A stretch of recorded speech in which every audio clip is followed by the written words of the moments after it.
안녕하십니까. 책 읽는 자유인 채널을 운영하고 있는 이선입니다. 오늘 2026년 2월 1일 일요일, 지금 시각은 오후 7시 41분입니다. 오늘 네 번째 시간인데요.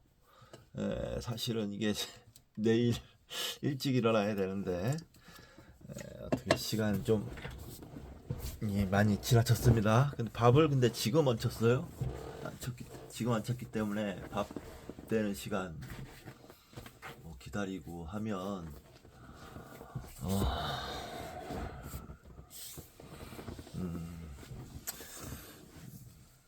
공부를 좀 하다가 밥을 먹는 게 나을 것 같습니다. 밥 파는데 한 거진 1시간 가까이 되니까 잡곡밥은 또 오래 걸리거든요. 10장 오늘 10장 차근차근 읽으면서 짧아요. 10장은 읽으면서 목이 아픈데 밥도 얹혀놨고 생선을 좀 구우려고 하는데 생선도 좀 도중에 굽고 이렇게 하도록 하죠. 자, 책 한 권 소개시켜 드리도록 하겠습니다.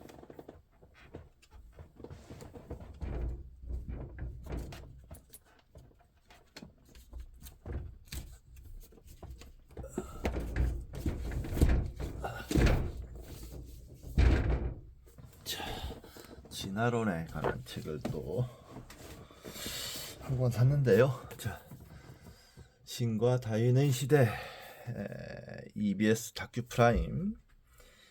인간은 창조되었는가 진화되었는가, 생명의 탄생을 둘러싼 진화와 창조의 불꽃 튀는 대결, 세계사에서 나왔습니다.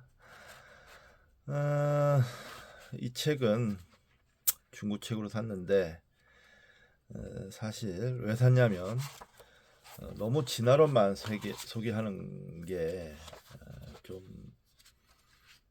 형평성에 어긋나죠. 그래도 창조론을 들고 나오는 자들이 있는데 그거를 이제 EBS 다큐에서 다루었다고 하니 한번 책을 한번 소개시켜 드리는 것도 나쁘지 않겠다라고 생각합니다. 그래서 진화론과 창조론의 대결, 흥미있는 주제라서 사봤습니다. 차례 읽어드리도록 하겠습니다. 들어가는 글 1. 신과 다윈 끊임없는 논쟁의 역사. 1장 아직 끝나지 않은 신과 다윈의 전쟁. 1. 진화론을 믿는다 vs 믿지 않는다. 2. 학교로 번지는 신과 다윈의 전쟁. 3. 진화론에 대한 오해 그리고 국내 진화론 교육. 2장 더욱 치열해지는 신과 다윈의 전쟁. 1. 신의 과학 진화를 묻다. 지적 설계론. 2. 국내 지적 설계론의 현황. 이승엽 교수 인터뷰. 2부 진화론 vs 지적 설계론 지독한 공방전. 1장 제1라운드 환원 불가능한 복잡성. 1. 환원 불가능한 복잡성이란 마이클 베히 인터뷰. 2. 진화론의 반박. 환원 불가능한 복잡성은 말도 안 되는 주장이다. 제리 코인 인터뷰. 재밌겠네요. 2장 2라운드 제2라운드 자연 선택론. 1. 자연 선택론이란 스티브 존스 인터뷰. 2. 지적 설계론의 반박. 눈먼 시계공은 절대 시계를 만들 수 없다. 윌리엄 댐스키 인터뷰. 재밌겠네요. 3. 진화론 vs 종교 치열한 설전. 1. 유전자가 신을 만들었다. 진화론의 주장. 1. 유전자가 인간의 모든 정신활동을 설명한다. 리처드 도킨스 인터뷰. 2. 종교는 진화의 산물이다. 사회생물학의 등장. 에드워드 윌슨 인터뷰. 3. 진화한 두뇌가 마음을 결정한다. 데니엘 데닛 인터뷰. 2장 다윈은 또 하나의 신이다. 종교의 주장. 1. 무신론을 과학으로 포장하는 것이 진화론이다. 앨리스터 맥그레스 인터뷰. 2. 진화를 가능하게 한 것은 바로 신이다. 엘빈 프렌틴가 인터뷰. 3. 진화론을 대하는 현대 종교. 국내 종교학자들 인터뷰. 4. 신과 다윈 만나지 않는 평행선. 1. 진화론과 지적 설계론 논쟁의 중요성. 마이클 루스 인터뷰. 2. 진화론과 종교 간극 좁히기. 최종덕 교수 인터뷰. 윌리엄 필립스 인터뷰. 신과 다윈의 시대에 도움을 준 학자들. 재밌겠네요. 중고책으로 아주 싸게 샀는데 이런 책들도 읽어보면 제가 지금 주목하고 있는 종교의 본질을 찾는데 도움이 되지 않을까. 인간과 종교의 본질. 자, 10장 무엇이 선한 것인가? 신의 위대한 질문. 10장 들어가겠습니다. 너 사람아, 무엇이 착한 일인지를 주께서 이미 말씀하셨다. 주께서 너에게 요구하시는 것이 무엇인지도 이미 말씀하셨다. 오로지 공의를 실천하며 인자를 사랑하며 겸손히 너희 하느님과 함께 행하는 것이 아니냐. 미가서 6장 8절. 종교의 본질은 무엇인가?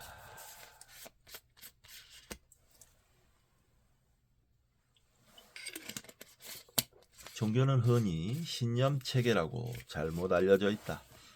종교에서는 무엇을 믿느냐가 중요한 것이 아니다. 자신의 삶에서 소중한 것을 찾아가는 과정이며 그 과정에서 습득된 행동이 자연스럽게 주변 사람들에게 드러나는 것이다. 믿는다라는 영어 동사 believe의 의미는 삶에 있어서 자신에게 소중한 것을 찾아 우선순위를 매기고 그것을 충실하게 지키는 삶이다. 16억 무슬림들을 하루에 5번씩 메카를 향해 기도하게 하는 힘은 어디에서 나오는가?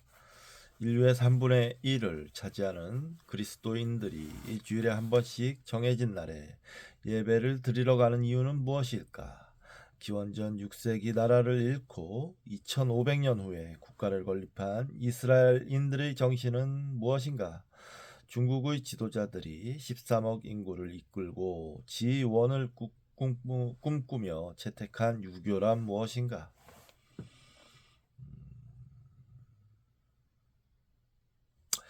저는 뭐 이렇게 요거에 대한 대답을 좀 하라고 한다면 저에게 강박적 심리라고 생각합니다. 이게 다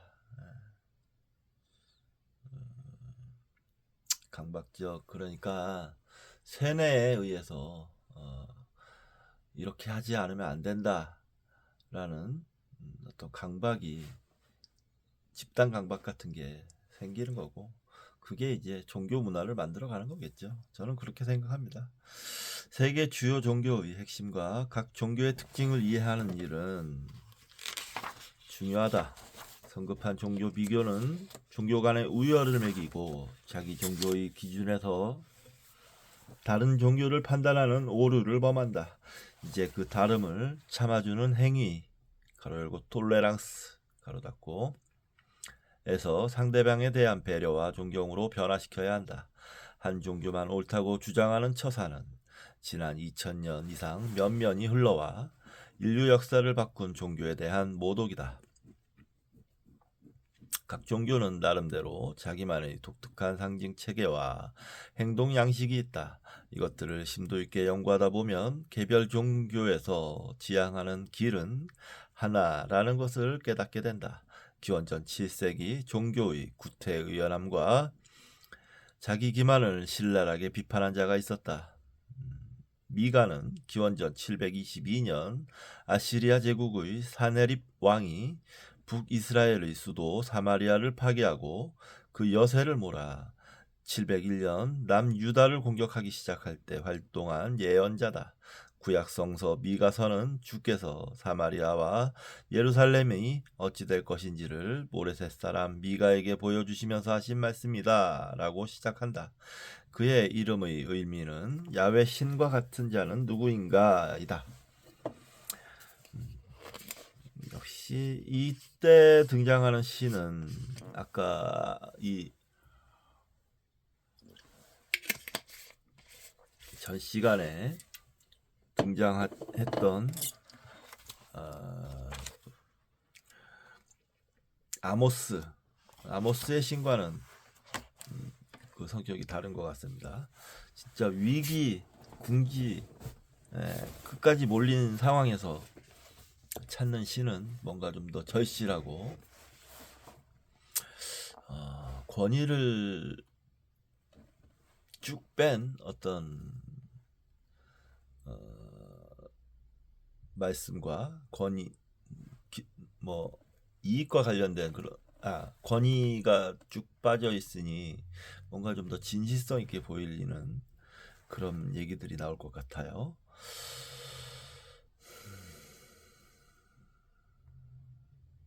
그는 예루살렘에서 남서쪽으로 32km 떨어진 모레셋이라는 시골 마을 출신이다. 그는 기원전 737년에서 690년까지 거의 50년간 예루살렘에 거주하며 정치인과 종교인에 대한 비판과 예언을 주저하지 않았다. 미가는 예언자로 소명을 받아 설교하면서 사마리아, 그리고 북이스라엘과 남유다가 멸망할 것이라고 예언했다. 특히 그는 남유다의 수도 예루살렘이 그 도시의 사회 약자들로부터 탈취한 불법적인 돈으로 예루살렘 성전이 화려하게 장식되고 개축되는 것을 보고 자신의 입을 통해 신의 분초를 표출한다. 예루살렘의 왕족과 귀족들 그리고 사제들은 예루살렘에서 웅장한 성가대와 상상할 수 없는 값비싼 제물을 바치면서 신을 찬양하고 예배드렸다. 그러면서 평상시에는 속임수를 썼고 공적인 일에서는 뇌물과 부패로 돈을 벌었다. 이들은 어떻게 돈을 벌든 신에게 정성껏 제사만 잘 지내면 된다고 생각했다. 뭐 이런 장면은 이 전에 아모스의 상황과 대동소이하네요.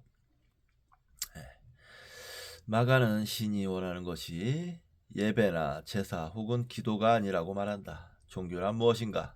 흔히 종교라 하면 창시자가 있고 그 창시자가 선포한 내용을 정리한 경전이 존재하며 경전의 내용을 정리한 핵심적인 사항을 교리라는 이름으로 고백한다. 그리고 특정한 날을 정해 정기적으로 경전의 내용을 알리고 신을 찬양하며 그 종교가 신봉하는 신을 경배하는 정교한 의례를 행한다. 이러한 것들은 사실 부수적이다. 예배, 헌신, 경전, 교리가 신을 대신할 수는 없기 때문이다.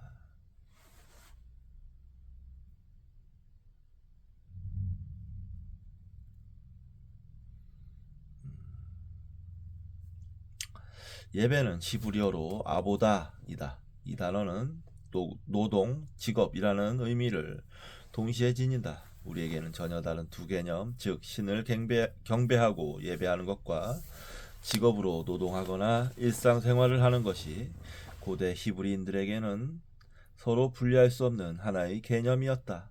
예배와 노동이 분리된다면 그것은 신이 바라는 예배도 아니고 노동도 아닌 것이다. 예배는 영어 성경에서 서비스라고 번역되어 있다. 이 단어는 성서를 영어로 번역하는 과정에서 새로 만들어진 단어다. 그렇구나.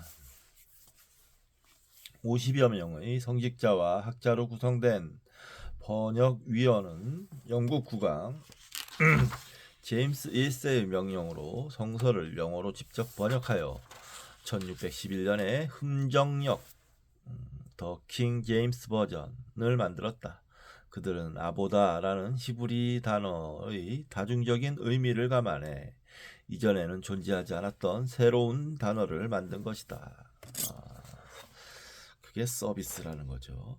예배가 원래는 서비스다. 재밌네요.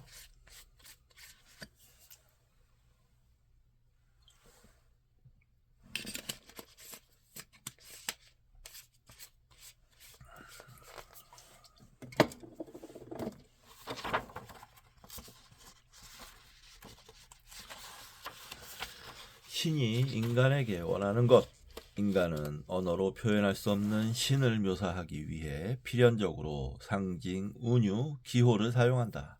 그러나 세월이 지나면서 이러한 상징들이 신을 대치하게 되어 정작 신이 원하는 것을 잊어버린다.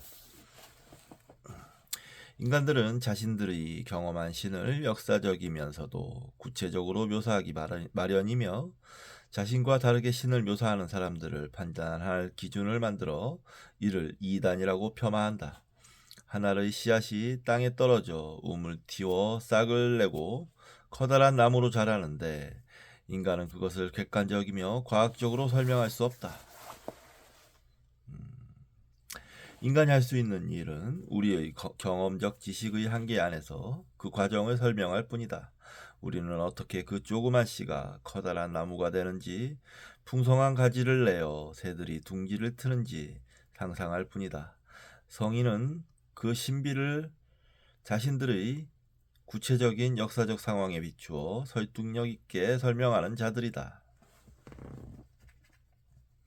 이들은 깊은 자기 성찰을 통해 그것을 깨닫고 핍박과 죽음을 무릅쓰고 그 깨달음을 거침없이 선포한다.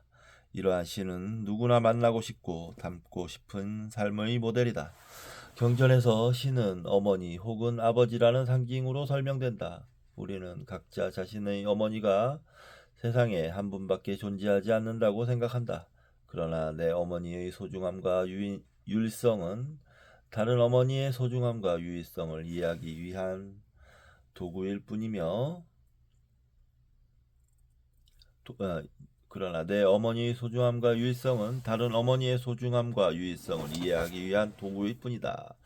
내 어머니의 유일성은 내가 만나보지 못한 에스키모인의 어머니나 아프리카 원주민의 어머니의 유일성을 이해하기 위한 렌즈다. 20세기 초에 등장한 종교 근본주의는 자신의 종교만이 구원의 유일한 길이라고 주장한다. 이 근본주의 종교는 마치 자기 어머니만 진짜이며 다른 사람의 어머니는 가짜라고 주장하는 것과 같다. 본 적도 없고 알지도 못하지만 내 어머니가 내게 위대한 것처럼 다른 사람의 어머니도 그에게는 위대하다고 짐작하고 그들을 존경해야 한다. 미가는 당시 예루살렘에서 신을 경배하는 이스라엘인들을 근본주의적 종교인이라고 생각했다. 그들은 자신들의 신이 자신들이 지은 곳에만 계시며 자신들이 정한 시간에 예배를 드리면 기뻐할 것이라고 착각했다. 그들은 신을 자신이 원하는 우상으로 만들어 정해진 시간과 장소 안에 감금한 채 자신의 편의대로 섬겼다. 그러면서 송아지를 번제로 바치고 값비싼 올리브 기름을 바치면 신이 나의 기도를 들어주신다고 착각했다. 미가서 6장에는 신이 인간에게 원하는 것이 무엇인지에 대한 내용이 잘 나타나 있다. 인용입니다. 수천 마리의 양이나 수만의 강줄기를 채울 올리브 기름을 드리면 주께서 기뻐하시겠습니까? 내 허물을 벗겨주시기를 빌면서 내 맏아들이라도 주님께 바쳐야 합니까? 내가 지은 죄를 용서하여 주시기를 빌면서 이 몸의 열매를 주님께 바쳐야 합니까? 너 사람아, 무엇이 착한 일인지를 주께서 이미 말씀하셨다. 주께서 너에게 요구하시는 것이 무엇인지도 이미 말씀하셨다. 오로지 공의를 실천하며 인자를 사랑하며 겸손히 내 하나님과 너희 하나님과 함께 행하는 것이 아니냐. 여기서 사람에 해당하는 히브리어는 아담이다. 최초의 사람을 뜻하는 아담이라는 단어는 원래 흙이라는 의미이다. 우리는 원래 흙이었다가 잠시 생명을 부여받아 순간의 삶을 살고 다시 흙으로 돌아가는 존재인 것이다. 이렇게 아담이라는 명칭에는 삶의 덧없음에 대한 아쉬움이 스며 있다. 기원전 6세기 소아시아 에베소 출신의 헤라클레이토스는 만물은 변한다 라고 주장한 바 있다. 세상의 모든 것이 탄생과 소멸을 반복하듯이 인간 역시 그 과정의 일부다. 인간은 그 과정을 인식하는 유일한 동물로서 잡을 수 없는 세월을 의미 있고 아름답게 보낼 수 있는 방법을 고민해 왔다. 그리고 결국 인간은 죽는다는 사실을 아는 유일한 동물임에도 마치 영원히 살 것처럼 무언가에 목숨을 걸기도 한다. 그 첫 번째는 직업이다. 인간은 직업을 통해 자신의 존재를 확인하려 한다. 이를 통해 돈을 벌고 가족의 생존을 보장하지만 정작 정년이 되어 하던 일을 그만두면 자아상실감에 빠져든다. 그래서 우리는 지속적으로 할 수 있는 일, 직업 이상으로 일생을 통해 반드시 이루어야 할 삶의 목표를 만들려고 한다. 둘째는 명성이다. 우리는 다른 사람들이 평가하는 내가 곧 나 자신이라고 착각한다. 우리는 다른 사람들이 평가하는 내가 곧 나 자신이라고 착각한다. 곧 또한 과거에 했던 일을 자랑하며 그 추억으로 살아간다. 셋째는 부다. 사람들은 부가 그 사람의 인격과 능력의 척도라고 여긴다. 특히 일부 사람들은 운 좋게 부유한 가족에서 태어나 최고의 교육을 받고 물질적 풍요를 마음껏 누린다. 이러한 행운에는 자신보다 못한 환경에서 태어난 사람들을 위해 봉사해야 하는 책임이 따르지만 우리 주변에는 이를 인지하지 못하고 사는 사람들이 많다. 미가는 신이 원하는 것은 선이다 라고 말한다. 직업과 명성, 돈보다 더 중요한 것은 바로 선이다. 선에 해당하는 히브리어는 토부다. 토부의 본질적인 의미는 인간의 오감으로 경험할 수 있는 최선이다. 토부는 맛과 향기가 달콤하며 보거나 듣기에 즐거운 것이다. 이때 토부는 전적으로 주체가 아닌 객체의 느낌이다. 그러므로 선이란 내가 생각하기에 좋은 것이 아니라 상대방이 느끼기에 좋은 것이다. 그 기준이 절대적으로 상대방에게 달려있다는 뜻이다.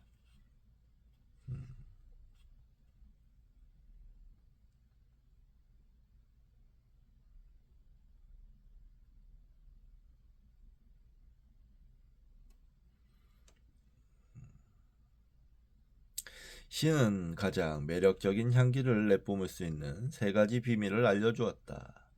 공의를 실천하며 인자를 사랑하며 겸손히 너희 하나님과 함께 행하는 것이 바로 이 세 가지가 선이라고 성서는 말한다.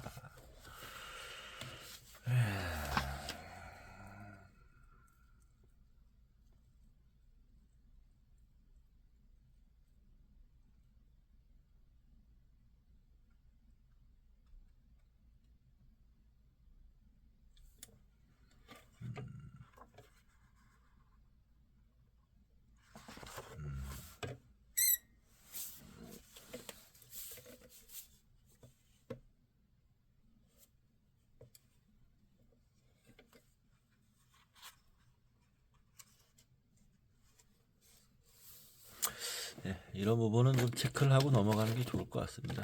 네,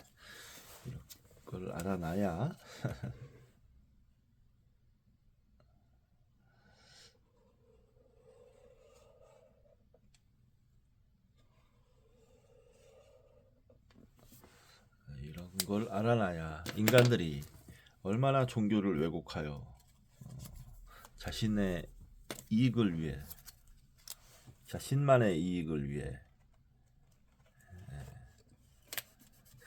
살아갔는지 알 수 있는 거죠. 자, 잠시 쉬었다가 하도록 하겠습니다.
예, 이어서 읽도록 하겠습니다. 306쪽 정의란 사람을 차별 없이 대하는 것. 고대 그리스 철학자 플라톤은 자신의 저서 국가에서 정의란 서로 갈등하는 인간들이나 도시 간의 조화로운 관계라고 말한다. 정의로운 사람은 자신이 마땅히 있어야 할 곳에서 최선을 다하고 자신에게 요구된 일을 정확히 완성하는 자다. 미국 철학자 존 롤스는 진리가 사유체계의 첫 번째 덕목인 것처럼 정의는 공동체의 가장 중요한 덕목이라고 주장한다. 정의는 자비나 관용보다 근본적인 개념으로 종교에서는 신의 섭리나 심판 사상과 관련이 있다.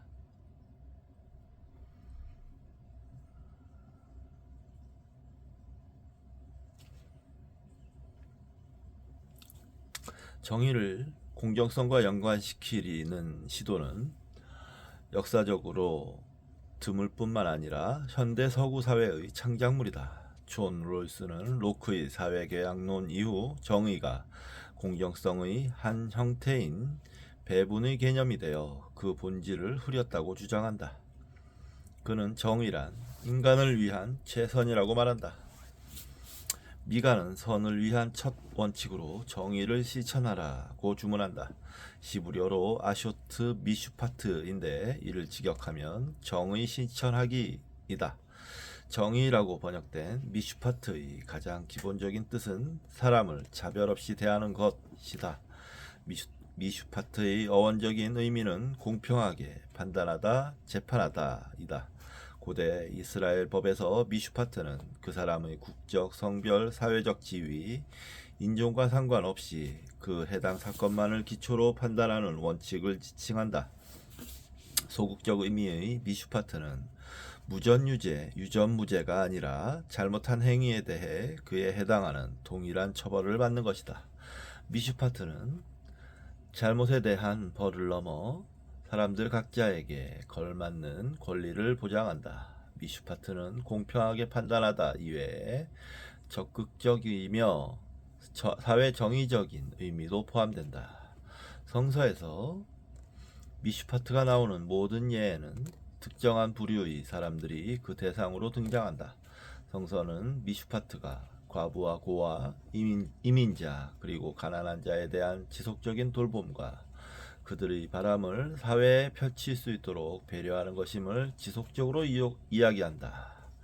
근대 이전 농업사회로부터 오늘날에 이르기까지 이 네 부류의 사회 집단은 사회 소외계층으로 가뭄, 전쟁, 그리고 사회가 불안할 때 가장 먼저 영향을 받는다. 오늘날 외국인 노동자, 노숙자, 한부모 가정, 노인계층이 포함된 기초생활자, 차상위 계층 등이 바로 이 미슈파트의 대상이라 할 수 있다. 그 사회의 성숙도와 정의 실현 정도는 순전히 그 사회가 이 계층을 어떻게 대하느냐에 달려있다. 이 계층에 대한 소홀이나 무관심은 단순히 자비의 부족이 아니라 신의 제1명령인 미슈파트를 범하는 죄악이다. 신은 경제적으로나 사회적으로 가장 취약한 계층을 사랑하고 돌보며 우리 모두에게 그것을 요구한다. 고대 이스라엘의 시인은 자신들의 신을 고아의 아버지시며 과부의 재판장이다 라고 소개한다.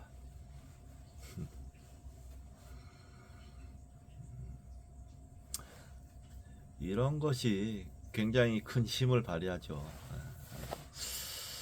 확실히 이 히브리인 유대인들 중에는 깨인 사람들이 많이 있었던 것 같아요.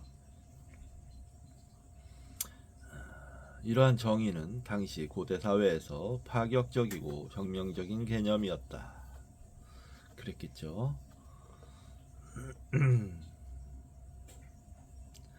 고대 사회에서 신은 그 사회의 엘리트들, 즉 왕과 귀족, 사제들의 이익을 대변하는 존재였기 때문이다.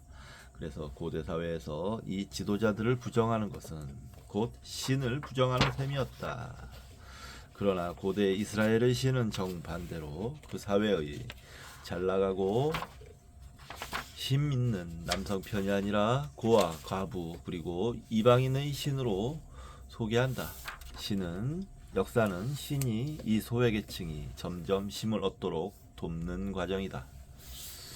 이러한 점에서 고대 이스라엘의 신은 당시 이집트와 메소포타미아의 신들과 달랐다. 신은 다음과 같이 말한다. 약한 자의 집에는 속여서 모은 보물이 있다. 가짜 되를 쓴 그들을 내가 어떻게 용서할 수 있겠느냐.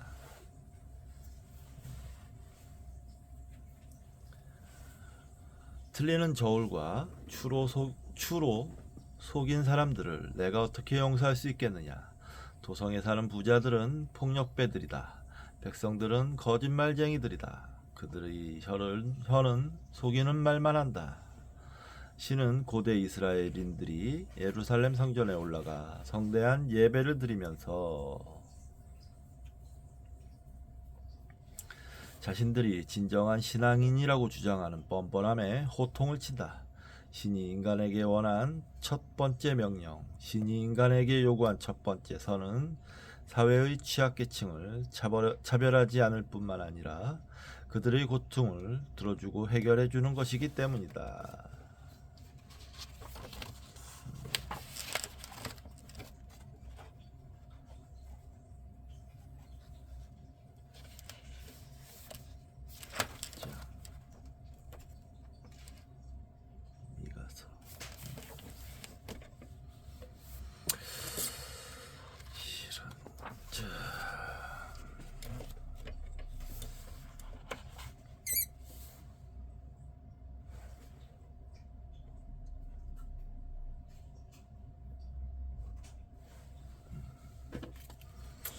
이런 것도 좀 체크를 해 놓을까요?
악한 자의 집에는 속여서 모은 보물이 있다. 가짜 되를 쓴 그들을 내가 어떻게 용서할 수 있겠느냐. 들리는 저울과 추로 속인 사람들을 내가 어떻게 용서할 수 있겠느냐. 도성에 사는 부자들은 폭력배들이다. 백성들은 거짓말쟁이다. 그들의 혀는 속이는 말만 한다.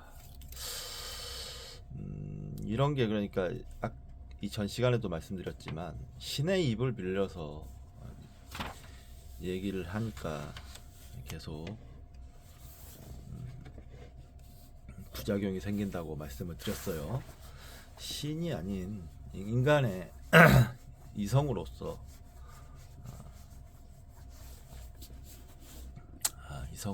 평화롭게 좀 더 제도적으로 해결할 수 있는 방법을 찾는 게 발전적인 길인데, 그냥 신의 명령이다, 무조건 지켜야 돼, 이것도 사실은 좀 폭력적이거든요.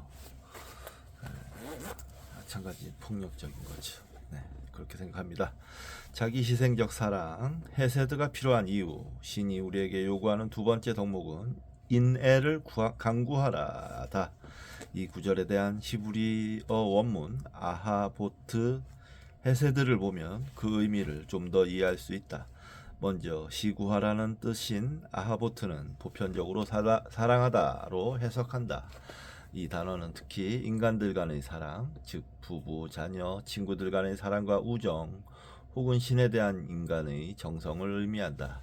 이는 인간적인 감정이 내포된 상대방에 대한 관심에서 간구라고 번역할 수 있다. 그런 간구의 대상이 헤세드다. 헤세드는 보편적인 인애라고 해석하고, 영어로는 steadfast love 가로 열고 변치 않는 사랑, kindness 가로 열고 친절로 번역하고, 그리스어로는 아가페라고 하는데 그 의미를 현대어로 표현하기는 힘들다. 이는 아랫사람이 윗사람에게 하는 충성이나 사랑이 아니라 윗사람이 아랫사람에게 일방적으로 베푸는 사랑으로 한자로 표현하면 총애 정도가 될 것이다. 아이에 대한 어머니의 무조건적인 사랑 역시 헤세드다. 성서는 우리에게 헤세드를 마음속에 간직하고 행동으로 옮기려고 노력하라고 주문한다. 우리는 어머니의 뱃속에서 나올 때부터 수년간에 걸쳐 헤세드를 간접 경험한다. 모든 인간의 생존은 바로 어머니의 헤세드를 통해 가능하며, 어린아이는 어머니를 통해 헤세드가 인간을 단순한 동물이 아닌 신적인 존재로 도약하게 하는 이타적 유전자라는 사실을 서서히 배운다. 동서고금의 성인과 철학자 그리고 혁신가들은 인간이 이기적인 유전자를 가지고 있음에도 불구하고 이타적인 유전자를 설파하고 그것을 인류에 감동적으로 전달하고 행동으로 옮긴 자들이다. 네. 헤세드는 관심의 단계를 넘어선다. 그것에는 베푸는 주체와 받는 주체가 일치해 상대방의 신호애락을 함께 느끼고 해결하려는 노력이 동반된다. 또한 그 노력이 강압적이지 않고 자신의 몸에서 자연스럽게 배어나와 주체와 객체의 구분이 사라진다. 아파하는 갓난아기의 고통을 어머니도 느끼듯이 인간은 헤세드를 통해 나와 다른 사람들의 일상을 나의 삶으로 인식한다. 따라서 신은 우리에게 자기 희생적 사랑을 목표로 삼고 행동으로 옮기기를 경주해야 한다고 주문한다. 너희 신과 함께 겸손히 생활하라. 신이 요구하는 세 번째 명령은 너희 신과 함께 겸손히 생활하라 이다. 겸손은 자신을 낮출 줄 아는 것과 동시에 자신 안에 숨어있는 위대함을 발견하는 시발점이다. 일찍이 노자는 도덕경 제66장에서 다음과 같이 말한다. 강과 바다가 온갖 계곡물의 왕이 될 수 있는 까닭은 잘 낮추기 때문이다. 그러므로 온갖 계곡물의 왕이 될 수 있다. 이러하기 때문에 백성들 위에 서고 싶으면 반드시 자신을 낮추는 말을 써야 하고, 백성들 앞에 서고 싶으면 반드시 자신을 뒤로 해야 한다. 이로써 성인은 위에 있어도 백성들이 부담스러워하지 않고 앞에 있어도 백성들이 거추장스럽게 생각하지 않는다. 그래서 온 천하가 즐겁게 밀어주고 실증을 내지 않는다. 이렇게 하여 그는 다투지 않는다. 그러므로 온 천하가 그와 다툴 수 없다. 노자는 성인이 되기 위한 가장 중요한 원칙으로 겸손을 언급한다. 철학자 임마누엘 칸트도 겸손을 자기 자신을 의존적이며 오염되었다고 여기지만 능력이 있고 가치가 있는 이성적인 인간으로 생각하는 삶에 대한 태도라고 정의한다. 칸트에게 겸손은 인간의 가장 중요한 덕목인 셈이다. 대부분의 현대인들은 겸손함을 잃어버리고 직업, 명성, 그리고 재산이 자기 자신이라고 착각하며 살아간다. 그러다 늙음하게 이것들을 상실하고 나면 허무에 휩싸여 생을 마감한다.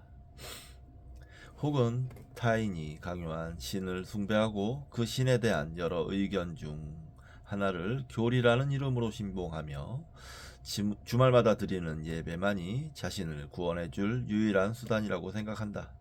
종교와 이데올로기가 우리 삶을 오히려 점점 더 피폐하게 만드는 이유는 저마다 편리한 신을 자신이 정한 규칙대로 신봉하려 하기 때문이다. 신은 예언자 미가를 통해 신이 원하는 것은 그런 종교 행위가 아니라고 단호하게 말한다. 신이 원하는 이상적인 삶은 바로 선함이다. 그 선함은 우리 사회의 약자들에 대한 관심과 역지사지하려는 마음가짐, 그리고 그것을 실천하는 것이다. 그들의 신호애락을 자기 자신의 일로 온전히 느끼고 행동하는 것이야말로 우리 사회에서 가장 필요한 것이 아닐까.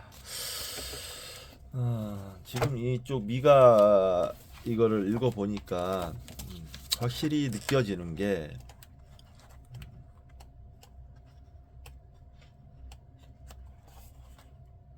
미가서 느껴지는 게 여기에서 미가서에서의 시는 약자편, 이 전편에서도 얘기를 하긴 했지만 이 약자편이라는 어떤 그런 사상을 품고 있어요. 이게 굉장히 파워풀하게 강력하게 사회에서 작용됐을 것이라고 생각합니다. 그런 신은 만약에 그런 왕도 마찬가지고 신도 마찬가지고 권력자도 마찬가지고 신도 마찬가지고 그렇게 가장 아랫사람들, 어려운 사람들, 불쌍한 사람들, 도움이 필요한 사람들, 이런 사람들 편에 서겠다라고 나선다면 지지를 받을 수밖에 없죠. 살아남죠. 그런 신은. 이스라엘의 야훼, 구약의 신이 살아남은 이유를 알 수 있을 것 같네요. 좋은 내용이었다고 생각합니다. 이 약간 조금 이해도가 많이 깊어지는 것 같긴 해요. 구약의 신에 대해서 지금까지 좀 비판적인 입장으로만 좀 보긴 했는데 그런 좀 뭐랄까 다른 굉장히 선도적인 뭔가 진보적인 신관이 제시되었구나. 그렇기 때문에 그쪽 인류에게 먹혔구나 라는 생각이 듭니다. 그렇겠죠. 신이라고 해서 제사장이나 왕이나 기득권 기존에 힘 있는 자들 기득권들만 보호하는 그런 구태의연한 구시제적인 신관을 고수했더라면 살아남을 그 신은 금방 오래도록 받들어질 수 없겠죠. 그런 차이가 있었다라는 걸 이해하게 됐습니다.